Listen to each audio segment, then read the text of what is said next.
Di manakah kita hari ini? Nah, hari ini masih dalam tema yang sama, di ibadah kedua. Tadi Miss Ia share dari Mazmur 34, dan siang hari ini kita akan belajar dari Mazmur 63. Sebelumnya mari kita bersatu dalam doa.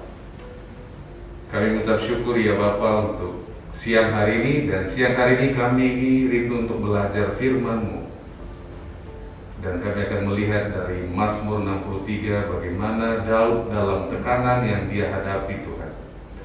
Dan biarlah ini membuka hati dan pikiran kami sehingga kami boleh lebih lagi untuk mencari Engkau dengan segenap hati kami. Dalam nama Yesus kami berdoa. Amin. Nah, kita semua bertumbuh hidup di dalam tekanan. Sejak kecil kita sudah ditanya kan, cita-citanya mau jadi apa? Kita dituntut untuk berprestasi, ya kan? Dari SD, SMP, dan lain sebagainya. SMA, tekanan semakin tinggi. Saya dulu demi masa depan yang cerah, saya ikut 2 bimbingan belajar, Medika dan GO. Nggak tahu yang sudah pernah apa namanya UMPTN kan, harus dapat. Wah, itu hari-hari dipenuhi dengan tryout sana, tryout sini, ya kan? Kita dituntut, dari dulu kita hidup penuh dengan tekanan. Baru masuk kuliah, setelah kuliah tekanannya adalah selesai tepat waktu. Setelah selesai tepat waktu, tekanannya apa? Dapat pekerjaan. Nah, setelah dapat pekerjaan, menikah, ya kan? Nah, kemarin waktu saya ke Mandiri, ke tellernya kan, ada bapak di depan saya, dan dia tanya tellernya, jadi ngadong helmetmu, katanya kan? Belum ada Bang. Ayo kau mau, ada pekerjaanmu tapi nggak ada helmetmu gitu kan? Saya dalam di belakang, ya ampun. Masa sampai di segitunya kita ditekan. Dan dia bilang, ya kalau kau ada pekerjaanmu nggak ada pacarmu, ini berbahaya, kata dia. Datang ke rumah saya akan kenalkan sama anak saya. Nah, setelah kita menikah, dapat jodoh yang terbaik, kira-kira tekanannya apa? Punya anak. Dan setelah punya anak, tekanannya apa? Kapan mereka besar dan sekolah, dan seterusnya. Tekanan tidak pernah berhenti. Dan satu kata yang bisa dibilang dalam kehidupan kita adalah tekanan. Dan faktanya hari ini ada COVID-19 juga menambah tekanan itu semakin tinggi. Dan dalam semua tekanan, satu hal yang akan membedakan kita ialah apa prioritas kita dalam semuanya itu. Prioritas kita akan menentukan apakah kita hanyut dalam tekanan, atau sebaliknya kita dapat merespon dengan baik kepada tekanan yang sedang kita alami. Nah, hari ini kita belajar dari seorang yang bernama Daud. Itu makanya di awal tahun ini kita berbicara mengenai, orang suka berbicara mengenai resolusi. Resolusi adalah prioritas yang dianggap penting sekali dikerjakan untuk tahun ini. Nah, kenapa? Karena apa prioritas kita akan menentukan bagaimana kita merespon terhadap tekanan. Tapi pastor, ini bukan tahun yang baik, sepertinya tahun ini saya perlu jodoh, saya perlu pekerjaan. Firman Tuhan tadi juga diingatkan, carilah dahulu kerajaan Allah dan kebenarannya, maka semuanya itu akan ditambahkan kepadamu. Jadi anak Tuhan seharusnya cari Tuhan, materi ditambahkan belakangan. Bukan berarti besok kita berhenti kerja semua, tapi berbicara tentang sikap hati kita. Apa prioritas kita? Waktu kita bangun pagi, kira-kira ada nggak kerinduan? Aku mau berdoa ini. Bukan masalah jamnya loh, bukan aku berdoa 3 jam misalnya, bukan begitu, tapi ada kerinduan. Aku pengen dengar dari Tuhan. Nah, jadi kita akan belajar bagaimana seorang Daud menghadapi tekanan dalam hidupnya. Dari Mazmur 63 ayat 2. Dan ini ada lagunya. Tadi dinyanyikan juga ya, Mazmur 63 itu. Sama-sama kita baca. Ya Allah, Engkaulah Allahku, aku mencari Engkau. Jiwaku haus kepadamu, tubuhku rindu kepadamu. Seperti tanah yang kering dan tandus, tiada berair. Kira-kira apa yang dihadapi Daud sehingga dia menjadi kering, tandus, dan tiada berair? Kira-kira masalah apa ini? Dia seorang raja, seorang Jokowi pada zamannya. Ternyata jadi pemimpin itu berat ya, sampai dia kering dan tandus tiada berakhir. Sampai pakai Pak Jokowi kan, betul kita lihat politik nasional kan, sedikit dia salah bisa habis. Dan kira-kira apa yang dihadapi Daud? Pada waktu ini ditulis dia sedang menghadapi seseorang yang ingin membunuhnya, dan tidak lain adalah anaknya sendiri yang bernama Absalom. Bayangkan kalau orang lain mau membunuh kita sih, kalau si Goliat yang berkata, wah aku hajar Goliat, Daud kan gampang aja kan, kau datang dengan pedang, aku datang dengan nama Allahku. Tapi ini yang membunuh dia Absalom. Lihat di ayat 11 ayat 10. Berarti di atas. Tetapi orang-orang yang berikhtiar mencabut nyawaku akan masuk ke bagian-bagian bumi yang paling bawah. Masalahnya yang mau mencabut nyawanya adalah anaknya sendiri. Dan pada waktu ini terjadi, dia bernyanyi, sebab kasih setiamu lebih dari hidup. Ya saya nggak kebayang ya, Bang Ucok mau dibunuh Grifo, terus Bang Ucok nyanyi begitu. Kira-kira masuk akal nggak ya? Dia bukan dalam posisi bagi dapat berkat, dia bukan dalam posisi lagi. Tapi kalau kita lihat tadi juga misi yang bagikan. Kenapa? Daud ini bukan orang sempurna, dia juga berdosa. Tapi dalam segala hal, apapun yang dialaminya, yang pertama dan yang utama ialah Tuhan. Makanya waktu dia berdosa, waktu bunuh suami orang itu kan dia bilang, hanya padamu aku berdosa. Kenapa? Karena semua hidupnya senternya itu harus dari Tuhan. Dan ini juga dalam segala masalah tekanan yang dihadapi, ya Allah, Engkaulah Allahku, aku mencari Engkau. Dalam semuanya dia nggak bilang gimana ya strateginya ya, biar siap Absalom ini nanti dia membunuh aku, dia mati duluan, dan enggak begitu. Tapi yang diputuskan dia pertama adalah aku mencari Engkau. Prioritas Daud ialah aku mencari Engkau. Prioritasnya adalah merindukan Tuhan lebih lagi, senantiasa dan selalu. Tadi dibagikan misiar, bahkan dalam gua sekalipun dia ngajak orang lain, ayo kita memuji-muji Tuhan. Dan inilah Daud. Bagi dia semua hidupnya apapun yang terjadi, ini urusannya semua sama Tuhan. Nah, bagaimana dengan kita? Apakah Tuhan menjadi prioritas di dalam hidup kita? Kita lihat di ayat 4. Ini lagu yang tadi kan, sebab kasih setiamu lebih baik daripada hidup, bibirku akan memegahkan engkau. Kenapa dia berkata sebab kasih setiamu lebih baik daripada hidup? Pada saat seperti ini, kalau dikhianati orang lain, misalnya negara lain sih gampang bagi Pak Jokowi. Kalau Malaysia misalnya kan, tinggal dia bilang gaya Malaysia. Ini yang dikhianati dia PDI Perjuangan, kira-kira gimana? Kering di dalam, hancur di dalam, kosong. Tapi pada saat kosong itu dia percaya hanya Tuhan yang mampu mengisi kekosongannya. Waktu kita galau dan gundah gulana, bukan TikTok, bukan yang lainnya, hanya Tuhan yang bisa mengisinya. Sebab kasih setiamu lebih baik daripada hidup. Nah, bagaimana sih hidup orang yang mencari Tuhan? Kita lihat di ayat 5 sampai 9. Kita baca bersama, 1, 2, 3. Demikianlah aku mau memuji engkau seumur hidupku dan menaikkan tanganku demi namamu.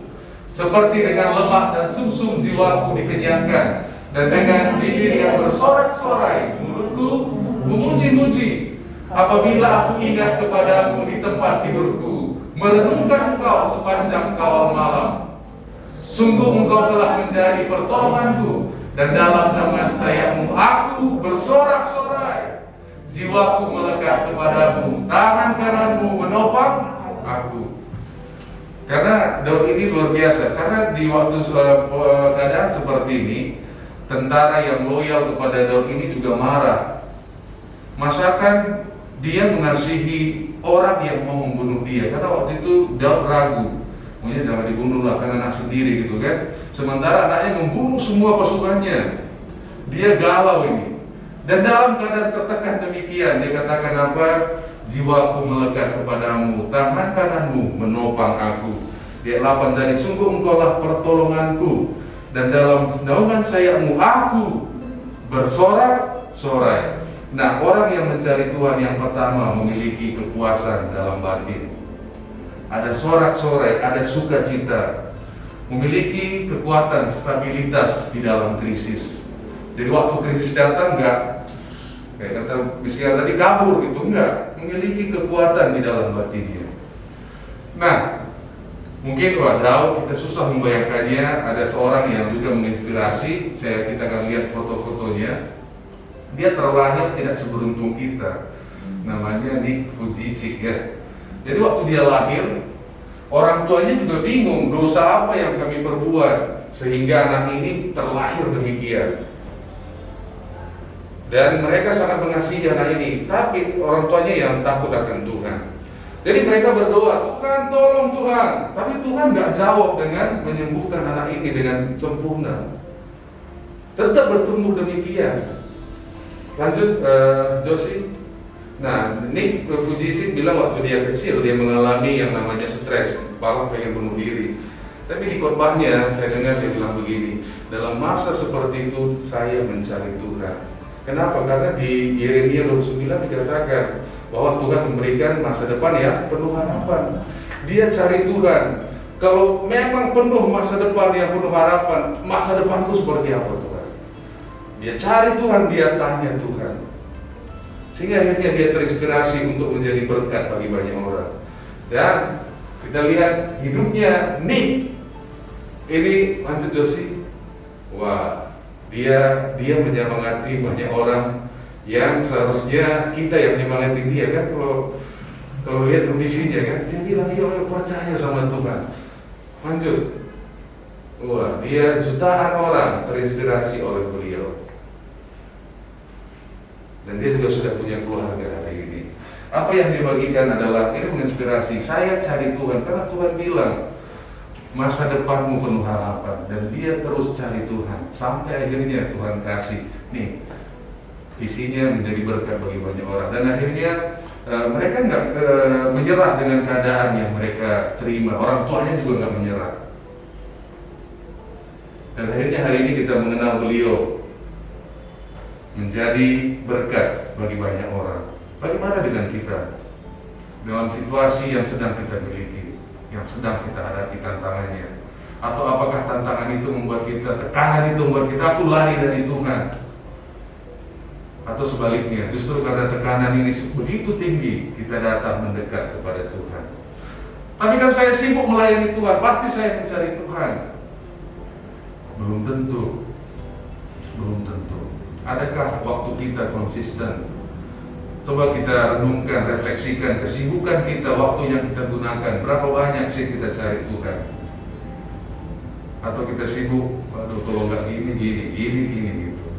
Atau aku pengen dengar dari Tuhan. Mungkin kalau Nick juga pikir-pikir kan. Satu hal yang Nick bilang begini, hanya pengharapan di dalam Tuhanlah pengharapan yang sejati. Hanya pengharapan Tuhan di dalam Tuhanlah yang membuat saya memiliki arah kehidupan. Saya berharap dengan tekanan yang kita miliki, belajar dari Daud, dari Nick, bahwa di Yeremia 29 ayat 11 dikatakan 29 ayat 11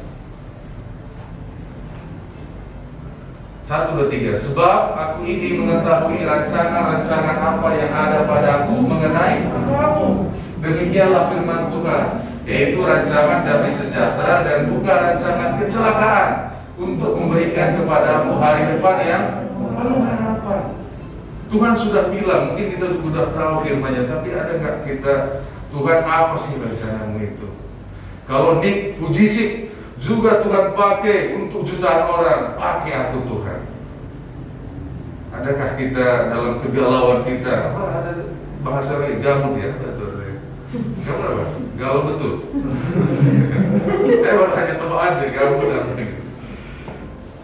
Nah, di ayat pertama Mazmur ini Daud berkata, ya Allahku, ya Allah, Engkaulah Allahku, aku mencari Engkau. Ayat 2. Ya Allah, Engkaulah Allahku, aku mencari Engkau. Bagi Daud Allah itu punya dia, Bapakku, Yesusku, dia memiliki hubungan yang spesial. Bagi Daud, setiap kali aku ada masalah, aku bisa berputar dan aku tahu Engkau Allah yang bisa kuandalkan. Bagiku Engkau adalah Iron Man-ku, seolah-olah begitu. Allahku, aku mencari Engkau, jiwaku haus kepadamu. Adakah Allah menjadi hero kita? Adakah Allah menjadi pahlawan kita? Yesus berkata dalam Yohanes 6 ayat 35. Kata Yesus kepada mereka, "Akulah roti hidup, barang siapa datang kepadaku, ia tidak akan lapar lagi. Dan barang siapa percaya kepadaku, ia tidak akan haus lagi." Mungkin situasi COVID-19, pekerjaan kita, apapun namanya, membuat kita gabut atau galau, membuat tekanan begitu banyak. Tapi mari jadikan Tuhan menjadi prioritas hidup kita. Dan dalam segala hal, sama seperti Nick tadi, gak terbayangkan orang yang seperti dia yang berikan semangat kepada kita, "Ayo dong, cari Tuhan," gitu kan? Dengan segala keterbatasannya. Kenapa? Dia temukan tujuan di dalam Tuhan. Dia temukan harapan di dalam Tuhan. Dia temukan tujuan dari seseorang yang menciptakannya. Kita semua adalah ciptaan Tuhan. Dan faktanya kita hidup hari ini, saya sangat percaya kita punya tujuan dalam Tuhan. Dan apa itu? Temukan masing-masing. Saya juga nggak tahu spesifiknya tujuan Tuhan bagi Pak Monang apa. Mari temukan bagi Pak Bancin apa. Dan jangan dari Nick ini kita belajar, dari Daud ini kita belajar. Jangan patah semangat apapun situasinya. Mari datang berdoa. Tuhan banyak cara. Tuhan sutradara yang luar biasa. Minggu lalu kita belajar Yusuf. Iya kan? Kalau dia kan nggak dijual saudaranya, nggak sampai dia ke Mesir. Kalau dia nggak sampai di Mesir, nggak bekerja, dia di rumah Potifar. Kalau Potifar nggak genit, nggak mungkin dia masuk penjara. Kalau dia nggak masuk penjara, dari mana dia bisa memberikan arti mimpi bagi juru roti dan juru minum? Semuanya ada campur tangan Tuhan di sana. Dan hari ini kalau kita nggak mengerti, datang kepada Tuhan. Kalau kita merasa saya terlalu banyak tekanan, jawabannya hanya satu, mari datang kepada Tuhan. Maka tanah yang kering akan disirami. Karena Tuhan katakan, siapa yang datang kepadaku, ia tidak akan haus lagi. Dialah air kehidupan, dialah roti hidup kita. Mari kita bersatu dalam doa.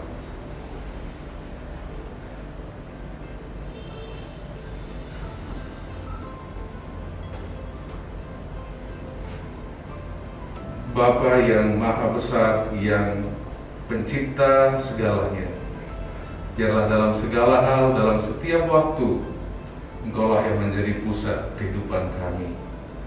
Dan berikan kami hati, dan tolong kami Roh Kudus, agar kami senantiasa dan selalu mencari Engkau. Dalam nama Yesus kami berdoa.